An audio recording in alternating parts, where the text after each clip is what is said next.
যে একটা শৌচালয় মানে পায়খানা ঘরের টাকা এটা আপনি পেয়েছেন, মানে পায়খানা ঘর হয়েছে।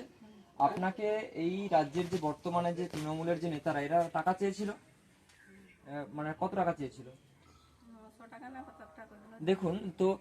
পশ্চিমবঙ্গের আজকের অবস্থা কি আছে, আজকে এই মায়েদের কাছ থেকে, বৃদ্ধ মা তাদের খাটলে চলে, তাদের কাছ থেকে সেই সামান্য কিছু অর্থ দিয়েছে কেন্দ্রীয় সরকার, মোদিজি পাঠিয়েছেন যাতে শৌচালয় নির্মাণ হয় এবং আমাদের পরিচ্ছন্নতা বজায় থাকে।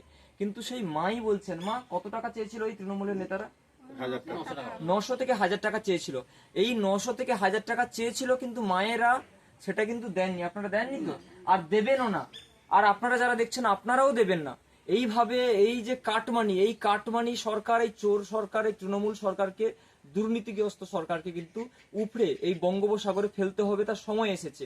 আমরা কিন্তু বলছি না, অন্য কেউ বলছে না, সাধু সমাজ বলছে না, হিন্দু সমাজ বলছে না, যারা লাভার্থী তারাই বলছে। তো আপনারা বিচার করুন যে এই সরকারকে রাখা যাবে কি যাবে না।